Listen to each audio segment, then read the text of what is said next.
Dans la banlieue de Kilimani à Nairobi, des habitants comme Jerotich Sei réfléchissent à ce qu'ils vont faire pour mettre fin à ce qu'ils disent être des constructions illégales dans leur quartier.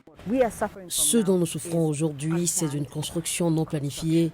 Si vous n'avez pas d'égout, si vous n'avez pas de route plus large, si vous n'avez pas de caserne de pompiers, si vous n'avez pas assez d'écoles, si vous n'avez pas d'hôpitaux, tout ce que vous faites, c'est construire et construire et construire des logements sans la planification requise. Kilimani est l'une des zones où les habitants s'élèvent contre la construction de gratte-ciel.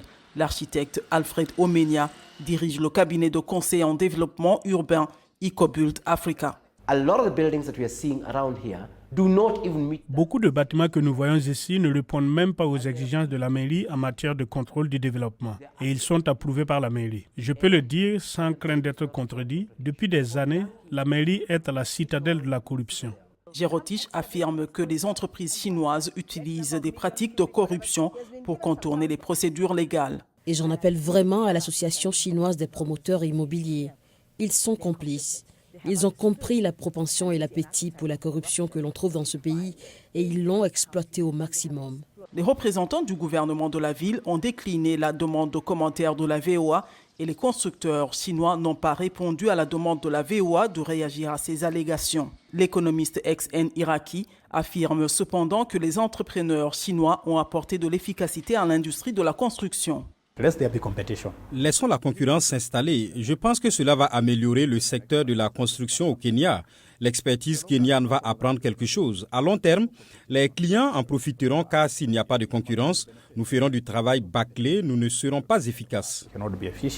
La constitution kenyane exige que les citoyens participent aux décisions de gouvernance sur les questions qui les concernent.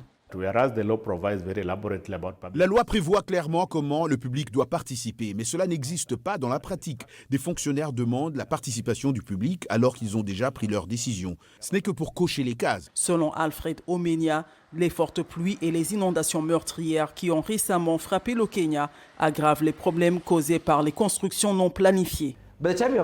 Au moment où vous construisez ces gratte-ciel, en particulier dans ces zones où nous envisageons un développement d'un acre, tout l'espace sera en béton. Où va cette eau? La Banque mondiale prévoit que 70% de la population mondiale vivra dans des villes d'ici à 2050 et les experts affirment que la planification sera essentielle dans des villes comme Nairobi.